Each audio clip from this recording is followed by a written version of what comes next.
Assalamualaikum dan selamat pagi Malaysia, Sarawak dan Ghazali. Semestinya setelah sekian lama tidak berganding bersama pengacara hebat Ghazali, hari ini kami berdua bakal menggegarkan sejahtera Asia. Seperti biasa dengan info-info, dengan topik-topik yang menarik. Jadi penonton pastikan anda dekat rumah sentiasa dalam keadaan sihat. Dan pada yang nak pergi vaksin tu, sila patuhi arahan yang telah dikeluarkan, dan juga diharapkan semua sentiasalah dalam keadaan orang cakap menjaga segala mental health tu. Penting kan guys? Sihat? Alhamdulillah sihat walafiat. Fatah sihat? Bersemangat Fatah, hari terima ini. kasih banyak-banyak lah saya nak ucapkan kepada Encik Fatah kita ni Encik kerana setelah sekian lama saya bersiaran langsung seorang diri, akhirnya hari ini dapat juga bergandingan dengan host kita Fatah ini. Baik, hari ini hari Isnin, permulaan segala hari, pastikan anda terus bersemangat macam Fatah katakan tadi. Dan hari ini adalah 12 Julai 2021 bersamaan dengan 2 Zulhijjah 1442 Hijriah. Perasan tak penonton? Hari ni rasa macam selera nak makan pasta, spaghetti. Kenapa? Patutlah mata kembang ni. Salam Italia kami ucapkan kepada semua peminat bola sepak dunia, dan tahniah diucapkan kepada peminat Itali kerana menang hari ini. Betul, saya salah satu peminat Itali. Tiang sebagai penghalang untuk kegagalan England. Kita akan kupas kemenangan UEFA Euro 2020 itu sekejap saja lagi. Dan untuk pengetahuan penonton dan Fatah, sebenarnya pejam celik umat Islam bakal menyambut Aidiladha pada 20 Julai ini, iaitu hari Selasa. Iaitu 2 hari sebelum kita menyambut hari Sarawak. Dan kalau di negara jiran kita di Brunei, mereka akan menyambut Aidiladha pada hari Rabu, iaitu keesokan harinya pada 21 Julai. Dan itulah di kesempatan ini kami juga nak ingatkan kepada anda, sebab hari Sarawak adalah 2 hari selepas hari raya Aidiladha. Jadi pastinya kami nak beri kesempatan ini ingatkan kepada anda kerana kami berlintas langsung selama lebih kurang 5 jam pada 22 Julai ini.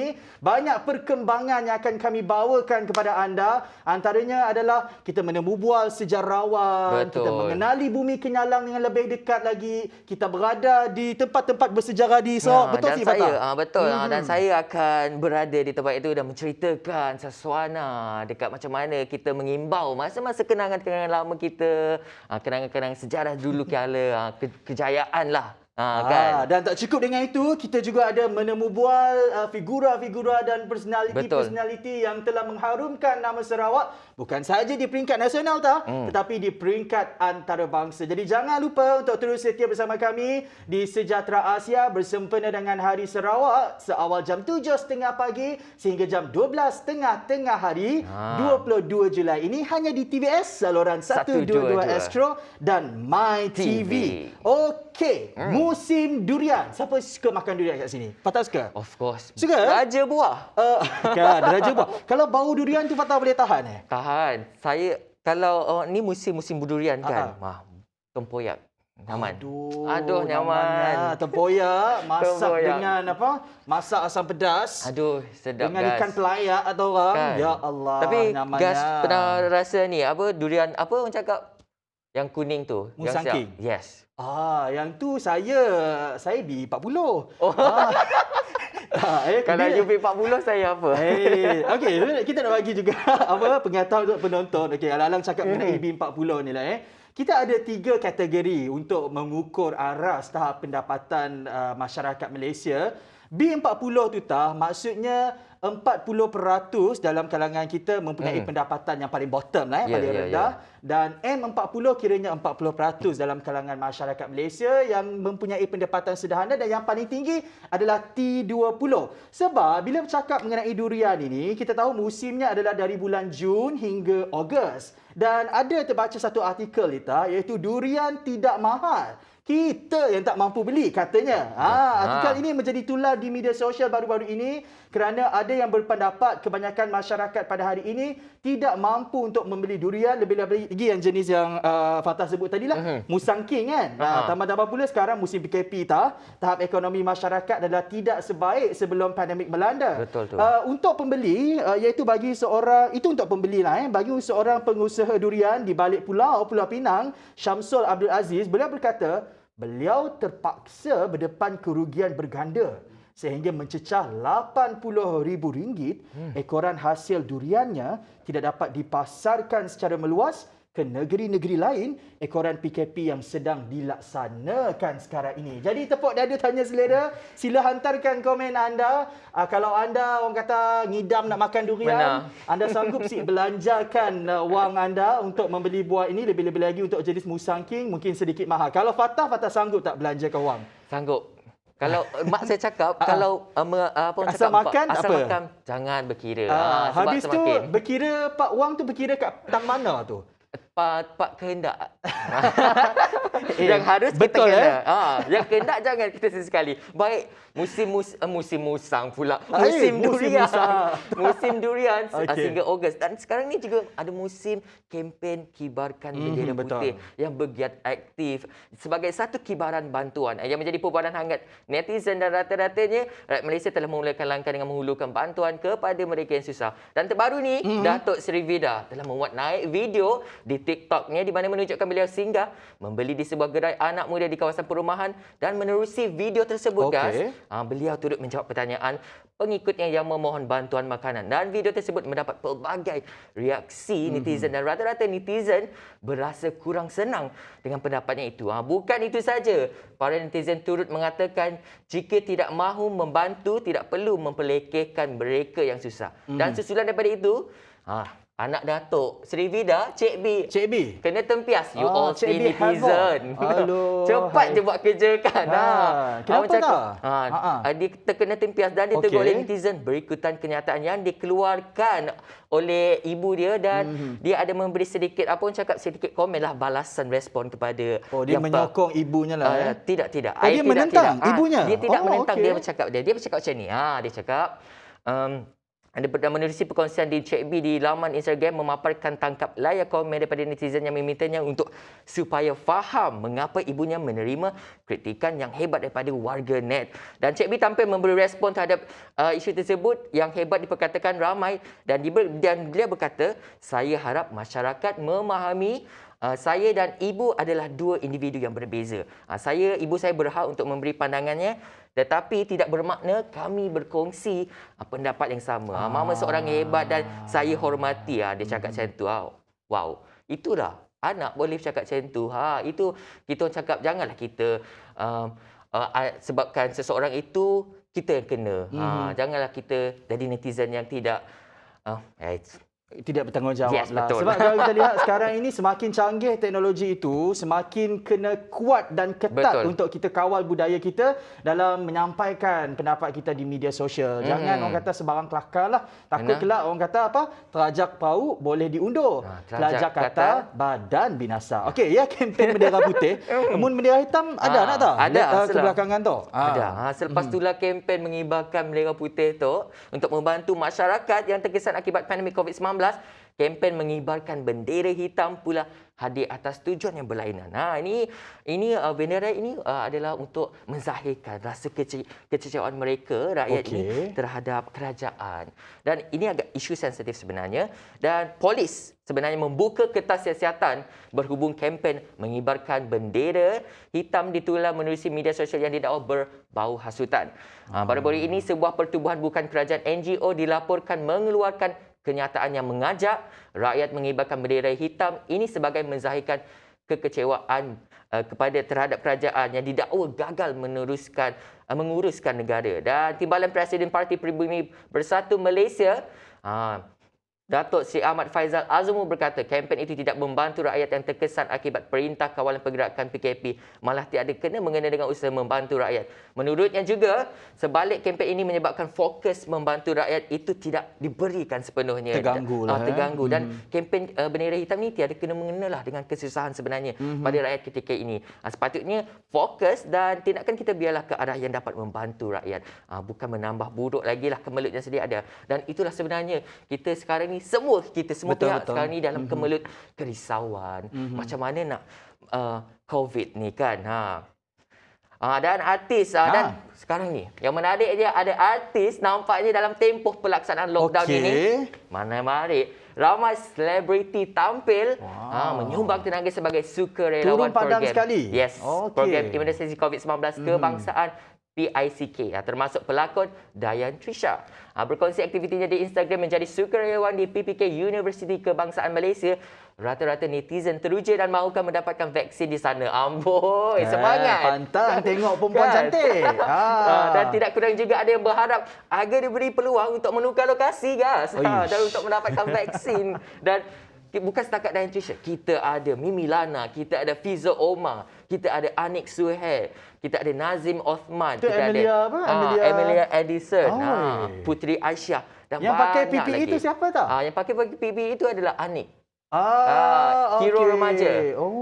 Semua turun padang nampaknya. Semua turun padang. Itulah sebenarnya semangat yang kita mahukan. Dan ini berita yang kita baru-baru inilah berita yang sangat menyedihkan. Seorang pelajar semester 3 Universiti Teknologi Mara UiTM Kedah dilaporkan meninggal dunia selepas dipercayai tidak sedarkan diri di rumah sewanya. Pelajar perempuan berusia 22 tahun itu terbabit dilaporkan tidak sedarkan diri kira-kira jam 4 pagi di rumah sewanya dekat Merbuk sebelum dikejarkan di Hospital Sultan Abdul Halim Sungai Petani bagi mendapatkan rawatan. Dan mangsa dikatakan mengalami tekanan, terjaga dari tidur pada jam 3 pagi dan sempat mengejutkan rakan serumahnya sambil mengalami dan memberitahu rakannya yang beliau sakit kepala. Dan hari ini tular di media sosial bahawa dakwaan menyatakan bahawa seorang pelajar universiti itu meninggal dunia akibat tekanan berikutan perlu menjalani kuliah dalam talian selain bebanan menyiapkan tugasan dan persiapan menghadapi peperiksaan akhir dan pelbagai reaksi netizen agar memberi ruang untuk menukar metod pembelajaran itu. Dan saya juga akui sebenarnya situasi kini amat sukar dan membebankan. Jadi sekiranya kita semua, tak kiralah pelajar ke, pekerja ke, yang semua yang terlibat kita sebagai manusia ni, sekiranya kita tidak dapat membuat sesuatu luar jangkauan kita, orang cakap listen to our body. Listen to our body, kan? Perkhidmatan kaunseling pun sudah ada dibangunkan. Banyak, kita ada talian kasih, kita ada KSKK, dan kita ada JAKIM dan sebagainya. Betul.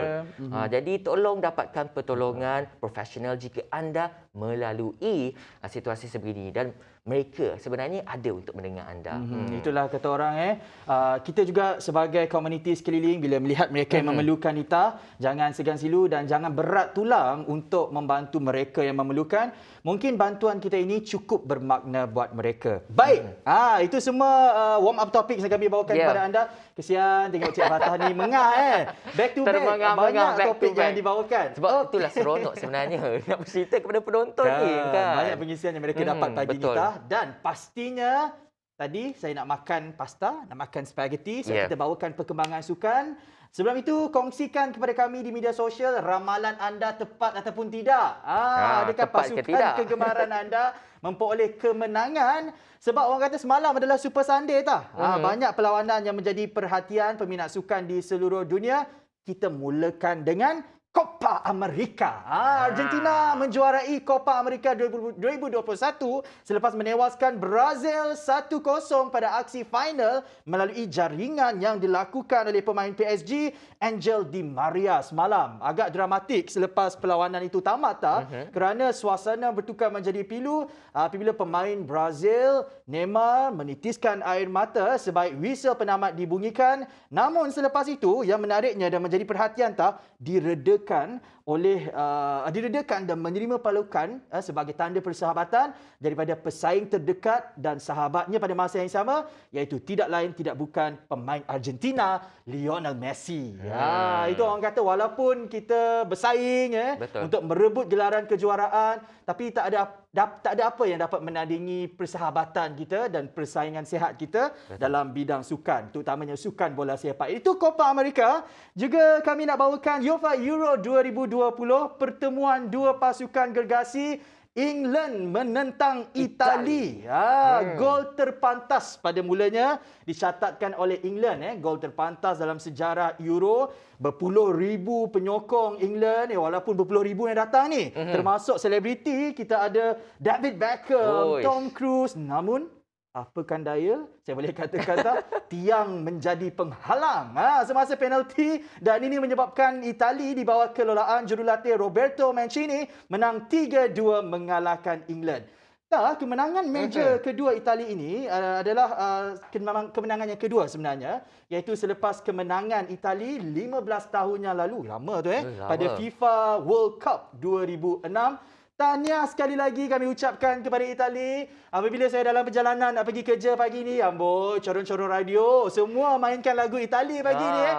Saya rasa yang adik-adik kakak-kakak di rumah pun banyak jadi sarapan spaghetti bagi anak-anak. Betul Zik? Kongsikan kepada kami mengenai cerita kemenangan Itali ini. Adakah keputusan ataupun ramalan yang anda buat itu tepat? Dan apabila kita bercakap mengenai negara England, mereka sebenarnya sekarang ini menghadapi masalah perkauman di negara mereka. Dan bak kata orang Sarawak yang ngembak malang dalam perlawanan pagi tadi, kurang daripada 2 jam yang lepas, adalah mereka yang berbangsa dikecam ni. Jadi di media sosial sekarang ini memang hangat. 3 pemain England ini mendapat kecaman daripada netizen. Dan kita harapkan agar ianya segera berakhirlah. Tak baiklah macam tu kan. Dan juga kongsikan komen anda mengenai kecederaan mengerikan di bahagian kaki yang dialami oleh Conor McGregor sekaligus menyebabkan beliau auto kalah kepada pesaingnya semalam, iaitu Dustin Poirier. Ada juga pengikut UFC yang mahukan UFC fighter Conor McGregor ini untuk cepat-cepat bersara. Kenapa cepat-cepat bersara? Sebab kata mereka Conor McGregor pertama dah kaya. Mengikut Forbes magazine, beliau adalah the highest paid athlete. Yang kedua disebabkan kelantangan suara dan lagak angkuh beliau semasa dalam sukan UFC ini. Tapi saya kira lagak angkuh ini adalah satu strategi. Ya, betul. Untuk menakutkan pihak lawan. Kan, untuk membuatkan pihak lawan rasa takut dengan kita. Tapi itulah macam bola tadi, sukan ini bola itu bulat, sekejap kita di atas, sekejap kita di bawah. Betul tu. Kalau kita di bawah, jangan berputus asa. Terus kuatkan semangat untuk naik semula ke puncak. Betul tu. Itu perkembangan sukan cukup untuk kami bawakan kepada anda, untuk anda ketahui sebelum anda memulakan hari anda. Ini juga berita baik yang kami nak sampaikan kepada anda, mungkin kepada mereka yang memerlukan, kerana ini pengumuman menurut KWSP, ahli yang berumur bawah 55 tahun sudah boleh membuat permohonan pengeluaran iCitra melalui icitra.kwsp.gov.my 3 hari lebih awal daripada tarikh jangkaan asal. Sepatutnya 15 hari bulan. Tetapi bermula hari ini, mereka yang layak sudah boleh memohon, iaitu hari ini 12 Julai 2021. Dan bagi memudahkan untuk mengemukakan permohonan dalam talian iCitra, ahli KWSP dinasihatkan untuk pastikan nombor telefon bimbit hendaklah sama seperti dalam rekod KWSP bagi urusan penerimaan OTP dan kena ada akaun bank yang masih aktif untuk bayaran pengeluaran tersebut. Kenapa perlu ada akaun bank yang masih aktif? Kerana pembayaran pertama iCitra dijangka dikreditkan ke dalam akaun ahli bermula Ogos 2021 ini. Jadi gunakan bantuan daripada pihak kerajaan ini sebaik mungkin. Okey, baik, secara ringkas mungkin sebelum kita berhenti berehat, sedikit perkembangan COVID-19 di seluruh Malaysia. Sedikit perkembangan lah sebelum kita nak berehat kita nak berehat ni. Okey, baik, untuk COVID. Status terkini COVID-19 Malaysia merekodkan 9,105 kes baru positif setakat semalam, di mana ini menjadikan jumlah kes keseluruhan di Malaysia meningkat kepada 836,296 kes setakat ini. Dan untuk pecahan kes baru positif COVID-19 di Malaysia, Selangor mencatatkan rekod tertinggi itu sebanyak 4,682 kes, diikuti dengan Kuala Lumpur 1,247, Negeri Sembilan 541 dan Johor 392. Dan untuk purata kes rendah ialah Perlis iaitu 1 kes. Jadi itulah keseluruhan yang boleh kita kongsikan. Jadi kita harus tekankan, ingatkan perjuangan kita masih belum berakhir. Jadi jika mahu keadaan kembali kepada normal seperti sedia kala, teruskan amalkan SOP yang ketat dan tolonglah buat apa orang cakap, perkara yang patut dibuat. Amalkan 3W, elakkan 3C. Okey, itu secara umumnya di Malaysia. Saya nak bawakan sedikit untuk di Sarawak yang mana Sarawak semalam merekodkan penurunan kes. Alhamdulillah, syukur. Itu sebanyak 270 kes berbanding 352 kes sehari sebelumnya. Yang mana kes yang tertinggi dicatatkan di Kuching dan satu kematian telah dilaporkan di Bintulu. Mungkin ini memberi kita sinar harapan untuk kita berpindah ke fasa 2. Apabila fasa 2, maksudnya aktiviti ekonomi semakin banyak dapat dibuka dan semakin tinggi peluang kita untuk kembali kepada kehidupan asal. Ingat kalau kita terkesan, ada lagi orang yang lebih terkesan. Mungkin mereka terfikir-fikir macam mana nak menyara keluarga, apa yang nak dimakan esok hari dan sebagainya. Jadi tanggungjawab kita. Kita sekarang ni ada frontliner tau. Sebab kita kena cuba untuk elakkan daripada dijangkiti dan menjangkiti orang lain dengan musuh halimunan COVID-19 ini. Itu sahaja perkembangan yang kami bawakan pada pagi ini. Daripada sukan, durian, bola sepak, lepas tu COVID-19, PPV. Dan kepada anda nak tanya, siapa yang melatah di rumah tu? Nak tahu macam mana nak mengubat melatah. Sebab kata orang, kalau kita asyik kacau orang melatah, kemungkinan kita boleh dijangkiti oleh tabiat melatah ini tau. Sebab itu kita bersama dengan Encik Kamarudin bin Ahmed Junaidi selepas ini dan juga Zakwan selepas ini dalam topik melatah trend atau penyakit. Jadi jangan ke mana-mana, terus setia. Pagi Isnin ini, Sejahtera Asia.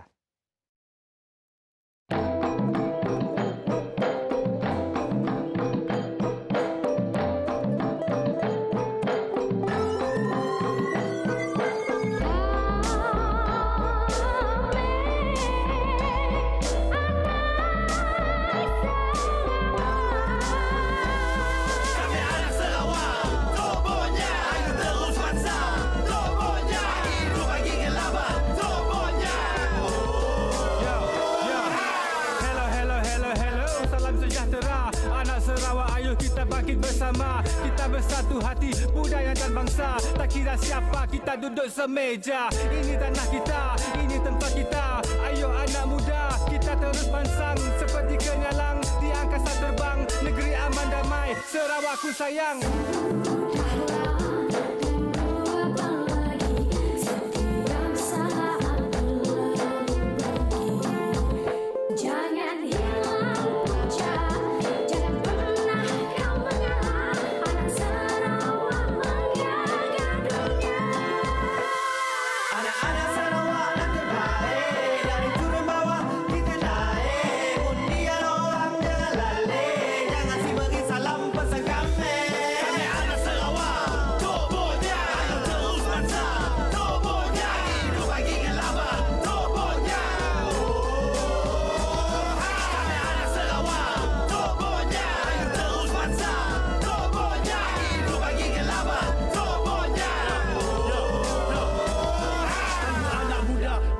Sudah tiba misi dan visi pasti kita teruskan bersama bagi kebangkitan belia negeri tercinta, ekonomi digital sarana CM kita, satu hati satu jiwa satu rasa satu bangsa, semangat anak Sarawak tidak kira di mana-mana, bumi kenyala kebanggaan kita di mata dunia, demi Sarawak ku serahkan segalanya. Siapa yang pandai-pandai mana Sarawak si pandai Sarawak, sampai New York Mia kita nang bermandai, jangan dicabar anak Sarawak, the world heritage for Sarawak.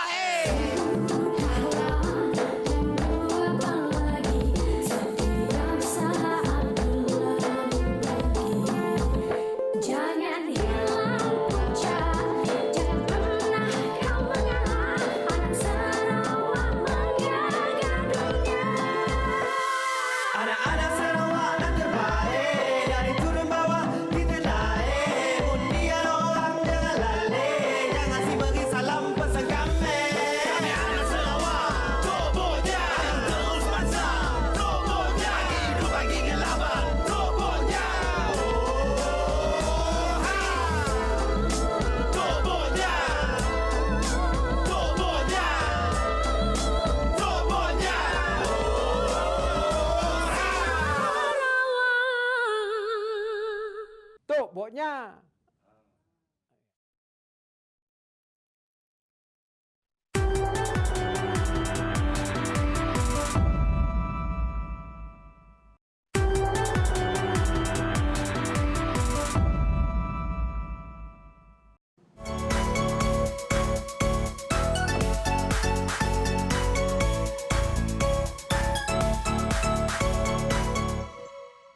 Selamat kembali bersama dengan saya Fatah Bolhanuddin dalam Sejahtera Asia. Hari ini topik kita cukup menarik, cukup panas, cukup vast. Iaitu melatah trend atau penyakit psikologi. Bukan psikologi.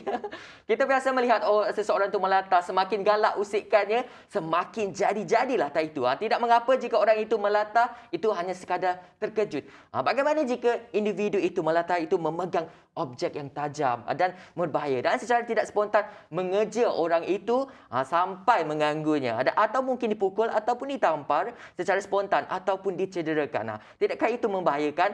Dan dulu kebanyakannya adalah yang melatah itu daripada kalangan orang warga tua. Tapi sekarang orang muda pun juga boleh tahan rentaknya dalam tabiat melatah dan seumpama sudah menjadi satu trend. Jadi untuk mengupas topik ini dengan lebih lanjut, kita bersama dengan Ahmad Zakwan bin Zainal Abidin. Selamat datang. Selamat datang Saudara Fatah. Selamat datang ke saya. Tak apa, itu sebagai cobaan. Cobaan apa tu? Baik. Kita nak bercakap pasal latah ni. Sejak bila Zakwan ni mula menyedari Zakwan ada simptom-simptom melatah ini dan ataupun sejarah lah Zakwan melatah? Okey, Assalamualaikum dan selamat pagi Saudara Fatah. Okey, terlebih dulu saya ingin mengucapkan ribuan terima kasih kepada pihak TVS untuk menjemput saya pada pagi ini. Okey, berbalik kepada soalan Saudara Fatah tadi. Saya mula menyedari diri saya melatah apabila saya suka kacau orang melatah. Bak kata Fatah, semakin galak usikkan, semakin menjadi-jadi latah tersebut. Okey, permulaannya simptom ataupun tabiat melatah ini datangnya dari diri sendiri. Saya terhibur untuk mengusik orang. Semakin saya suka mengusik, saya ketawa, saya terhibur dengan usikan tersebut dan benda tu boleh menyebabkan terjadinya simptom ataupun saya terikut-ikut apa terjadinya kepada seseorang itu. Contohnya seperti saya mengacau ataupun mengusik orang melatah dan saya berjangkit kepada individu tersebut. Jadi sekarang ni melatah? Tak. Tak. Okey, baiklah. Ada orang cakap persekitaran mempengaruhi tingkah laku seseorang. Jadi bagaimana pula dengan persekitaran Zakwan? Adakah kawan-kawan ratanya seorang pelatah macam Zakwan sendiri? Okey, saya seorang tergolong dalam penggiat seni. Okey, kebanyakannya kawan saya adalah kaki sakat ataupun yang berperangai melatah. Okey, dalam persekitaran tersebut kita dapat lihat pergaulan secara usik-mengusik. Okey, kalau orang tahu kita melatah, memang sengaja dia orang usik kita. Okey, daripada ibu saya yang melatah, ibu saudara saya melatah dan kawan-kawan saya juga melatah. So dari situ bila kita tergolong dengan persekitaran orang melatah, kita jadi terikut-ikut trend latah zaman sekarang. Jadi macam mana trend zaman melatah sekarang? Tak ada. Demo boleh demo? Tak boleh. Jadi Zakwan mempunyai kategori melatah yang macam mana? Adakah ganas? Adakah kategori yang sedang-sedang? Ataupun kategori yang boleh dikontrol? Okey. Alhamdulillah latah saya boleh lagi dikawal. Tapi kita dapat lihat kadang-kadang orang yang melatah ni ada kategori yang ganas, ada kategori yang sederhana dan ada kategori yang terkawal macam saya. Okey, selalunya kalau saya diusik ataupun dikacau melatah, saya selalunya mengetip bibir saya. Macam mana mengetip? Okey, itu sebagai teaser saja. Okey. Oh, bagi teaser ajalah ni untuk melatah. Kalau saudara Fatah tengok orang yang dalam kategori ganas, dia membawa benda yang tajam. itu memangnya menjurus kepada berbahayanya atau memalukan diri seseorang individu melatah tersebut. Okey, baik. Jadi penonton-penonton mungkin boleh kongsikan kepada kami siapa, mak-mak ke, makcik ke, adik kakak ke yang melatah, boleh komen dekat kita punya FB Live, TVS ataupun Sejahtera Asia selepas ini. Jadi kita akan kembali dengan Zakuan sekejap saja lagi. Kita nak menyakat dia lah di belakang tabir. Okey, jadi jangan ke mana-mana, hanya dalam Sejahtera Asia. Okey. Dah. Hello Guys, hello guys. Saya nak mati guys. Baluan tu apa-apa barang tahu hilang kelak. Ada hantu tilik aku. Ada hantu tilik aku. Ada hantu tilik aku. Ada hantu tilik aku. Ada hantu. Kita cuba sehabis baik dan Ada lipan dekat badan aku. Ada lipan. Bodoh. Itu. Badan kamu. Ular. Boleh. Dia jangan disentuh. Sebab nenek. Siapa yang boleh sentuh? Orang lelaki yang boleh sentuh main terus.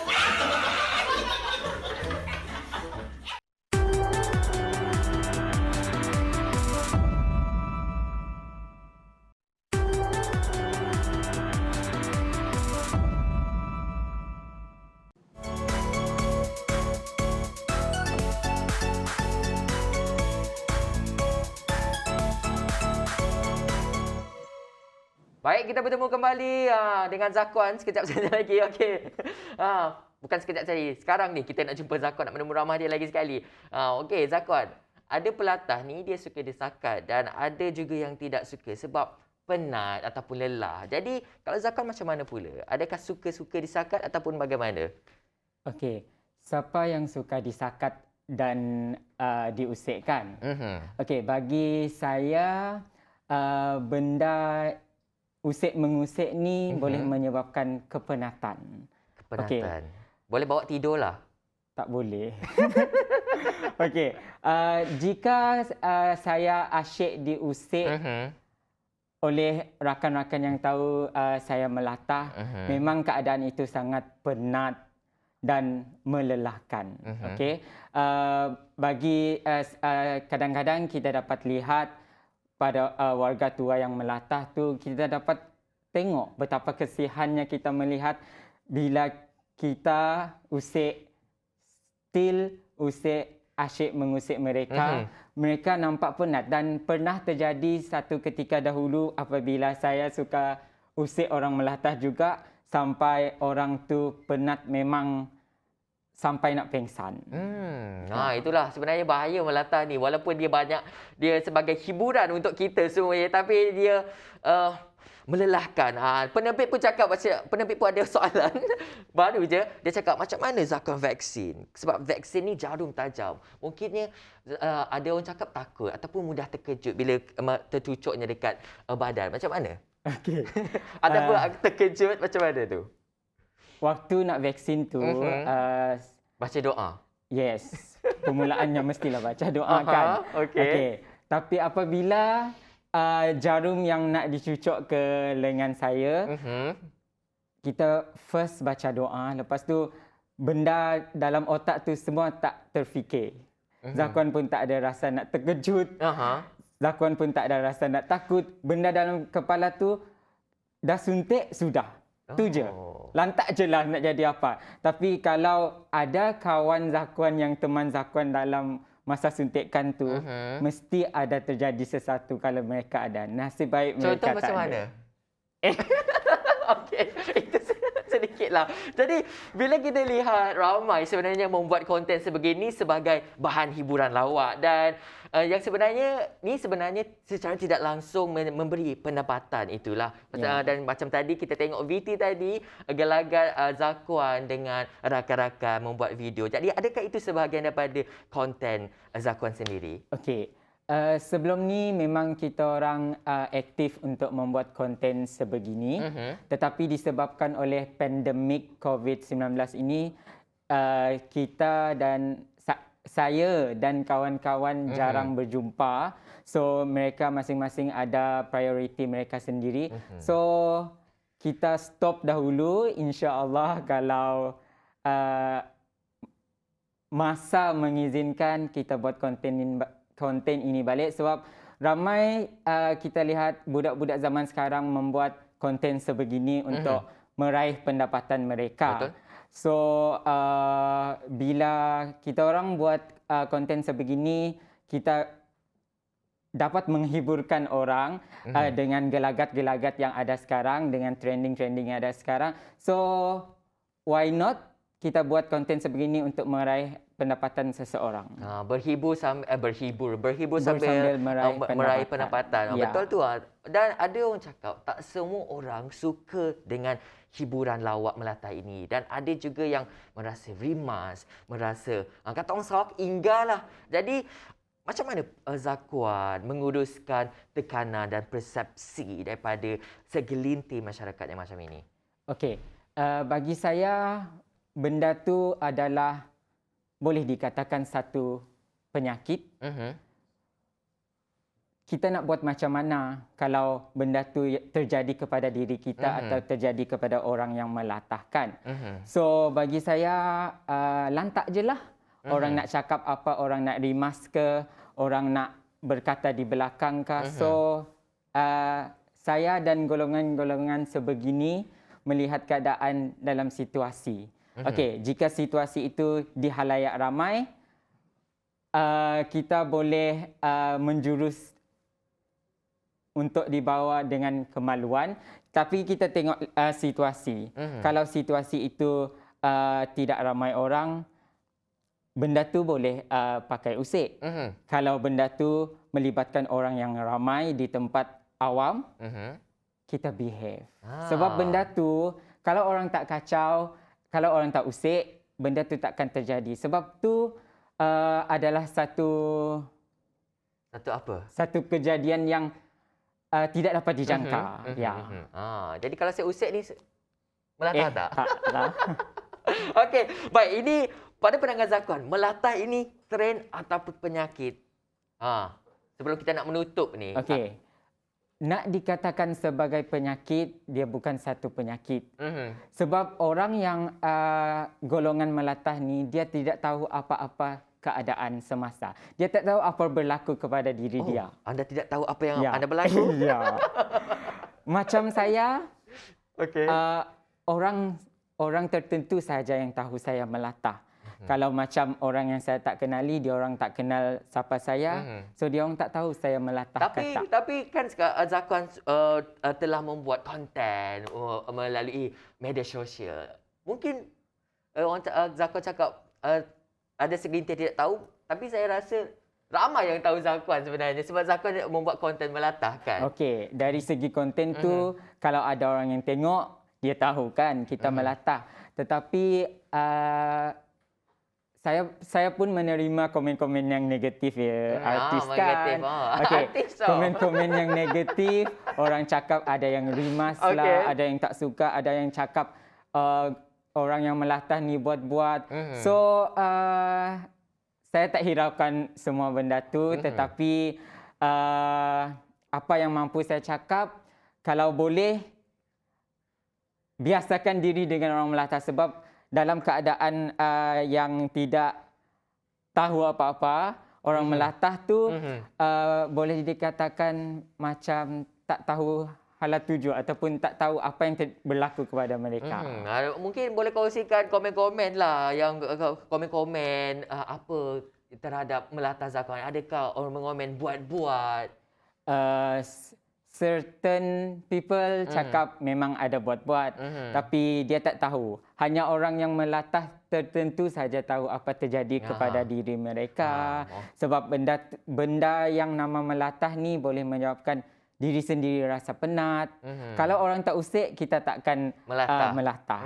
Okey, mungkin pesanan terakhir lah kepada si pelatah dan si pengacau.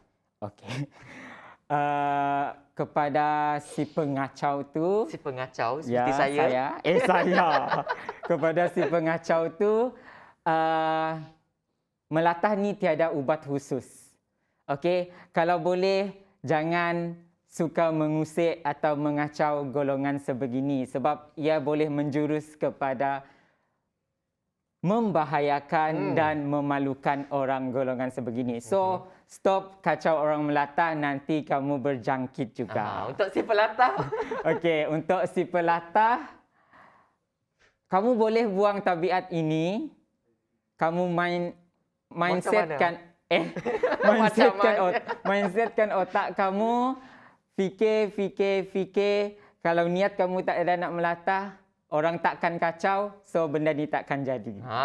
Ambil korang nasihat-nasihat seorang pelatah. Tapi kalau latah dia orang cakap boleh dikontrol lagi lah. Jadi mungkin lakon penat sekarang? Penat? Sikit-sikit. Sikit-sikit. Kontrol lah. Ya, Okey, setakat itu sajalah hiburan yang boleh saya bawakan kepada anda sebenarnya. Dan kita akan kembali selepas ini bersama dengan Ghazali Zawawi dengan awak cakap pegawai psikologi untuk mengupaskan lagi tajuk kita itu melata trend ataupun penyakit psikologi. Jadi kita orang di kat rumah mun ada yang melata, boleh you all komen dekat FB live kita orang, okey? Sehingga jumpa lagi pula. Okey, of course sehingga jumpa lagi dengan saya, tapi kamu akan berjumpa. Kamu sekalian akan bersama dengan Ghazali Zawawi sekejap saja lagi. Jadi jangan ke mana-mana, hanya dalam Sejahtera Asia.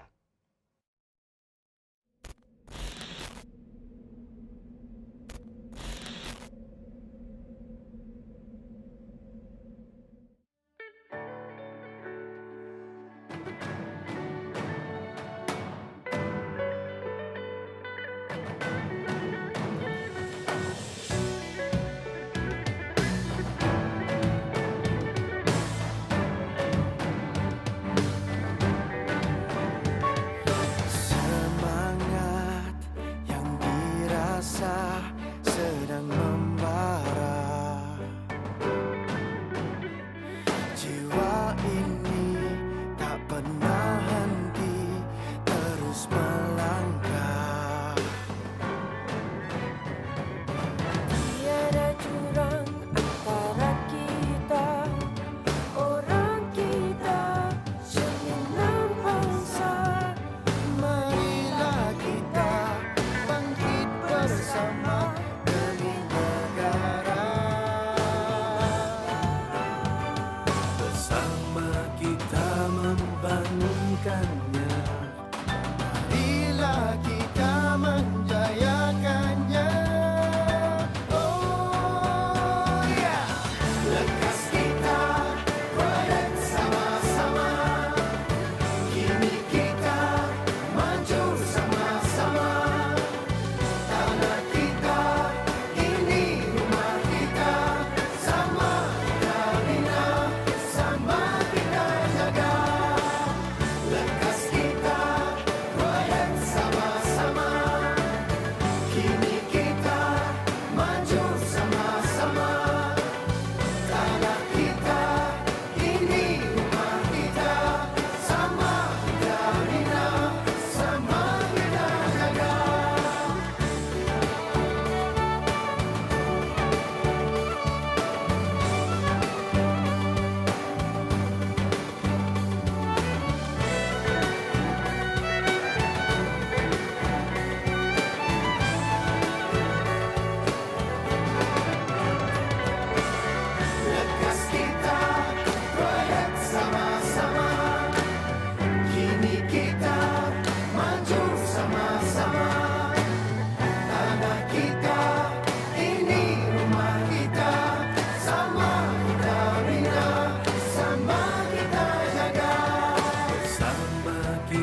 Bersempena dengan Hari Sarawak 2021, kami akan bersiaran langsung menemani anda selama lebih kurang 5 jam. Banyak perkembangan yang kami bawakan kepada anda. Antaranya, kita akan mengenali lebih dekat lagi sejarah mengenai bumi Kenyalang kita tu. Lepas ya, kita akan berlintas langsung juga di tempat-tempat bersejarah di Sarawak. Dan pastinya kita menemu bual pelbagai topik menarik bersama dengan tetamu istimewa dan termasuklah personaliti yang telah membanggakan Sarawak di peringkat nasional maupun antarabangsa. Jadi jangan lupa untuk kami menemani anda 22 Julai ini seawal jam 7.30 pagi sehingga 12.30 tengah hari hanya di TVS saluran 122 Astro dan MyTV. Baik, topik kita pagi Isnin ini melatah trend atau penyakit. Kita biasa melihat orang melatah kan. Semakin galak usikan kita, semakin menjadi-jadi latah mereka. Ada juga setengah pihak berpendapat bahawa semakin kerap kita mengusik mereka yang bergelar pelatah ni, semakin tinggi risiko kita untuk dijangkiti dengan tabiat melatah ni. Tadi Zakuan banyak kena sakat oleh Fatah. Fatah siap. Lepas ni mungkin anda kena jangkit dengan tabiat melatah ini. Mana tahu kan? Jadi untuk mengulas lebih lanjut mengenai topik melatah trend atau penyakit, kita bersama dengan Encik Kamarudin bin Ahmad Junaidi, Pegawai Psikologi dan Kaunseling pada pagi Isnin ini. Assalamualaikum, selamat pagi Doktor Tuan Haji kamu. Waalaikumsalam warahmatullahi wabarakatuh. Apa khabar? Bagus, Alhamdulillah.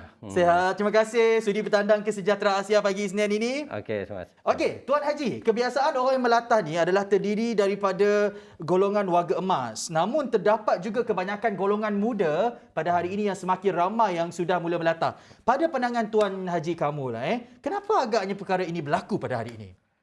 Okey, sebelum saya mula menjawab mengenai trend ataupun penyakit melatah ni, jadi lebih dulu saya nak bagi definisi utama melatah ni.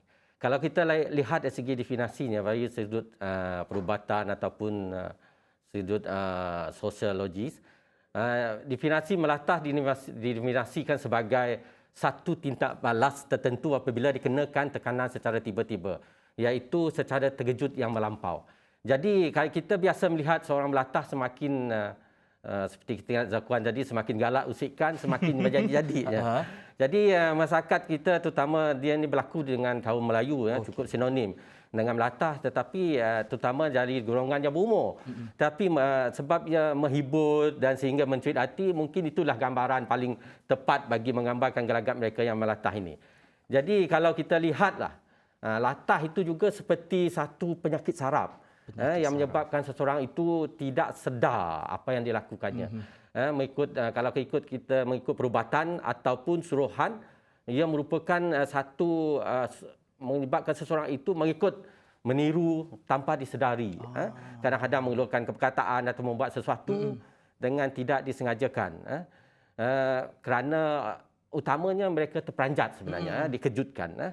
Jadi kalau kita tengok dari pakar perunding psikiatrik, definisi dalam ilmu perubatan moden ini, perkataan ini pun dalam bahasa Inggeris pun dipanggil latah, sebab dia berlaku di negara, kebanyakan di negara negeri ataupun negara Asia Tenggara. Personaliti mereka adalah seorang yang biasanya yang cepat gementar, rasa risau dan juga cepat rasa resah lah. Jadi kita beralih kepada soalan kita tadi, iaitu kenapa sekarang ni ramai orang muda yang melatah. Itu yang kalau tadi Zakuan pun awal 20-an. Memanglah dalam umur 20-an dan kalau kita lihat pada definisi latah tersebut, ia terjadi oleh sebab terkejut yang melampau. Jadi pengaruh persekitaran dan budaya ataupun trend yang masa kini. Kalau kita tengok golongan muda sekarang ini, kebanyakannya konsep kendiri mereka rendah. Kalau tengok dalam tesis kajian PhD saya, yang pertama di Universiti Melaya terhadap jururawat. Kebanyakan yang baru pelatih dan juga baru meningkat dewasa. Dan juga kebanyakan berumuran dalam 20-an. Dan juga saya buat PhD sambungan saya di Universiti Sport Universiti Beijing juga terhadap ahli sukan pun dalam lingkungan yang semakin muda, yang baru balik daripada golongan remaja ke alam dewasa. Ramai yang dah melatah disebab kendiri peribadi ataupun kendiri budayanya yang banyak mempengaruhi kehidupan harian dan persekitaran. Okey, Tuan Haji kamu, kalau kita lihatlah dengan tabiat melatah ataupun penyakit saraf ini, kenapa agaknya ianya berlaku di Indonesia? Lepas tu kebanyakannya berlaku dalam kalangan orang Melayu macam yang Tuan Haji katakan tadi di Asia Tenggara. Macam kita orang Sarawak tak selalunya pocot apa kan nak dan sebagainya. Tapi kenapa ianya tidak berlaku bagi mereka yang mungkin berbangsa Cina ataupun di negara barat? Kenapa mereka tidak mengalami tabiat melatah ini bagi pandangan Tuan Haji? Bagi saya, melatah ni tak semestinya kalau ikut betul-betul bukan berlaku kepada masyarakat Melayu ataupun masyarakat Asia Tenggara. Ada kita juga tengok berlaku pada masyarakat India dan juga masyarakat Barat. Kalau kita tengok kajian dibuat oleh oleh Dr. William S. Borok, melatah itu adalah situasi yang terkejut melampau. Berlaku juga di negara barat iaitu di komuniti Perancis, Kanada, Amerika. Dulu pun pernah melatah tahun 1880-an.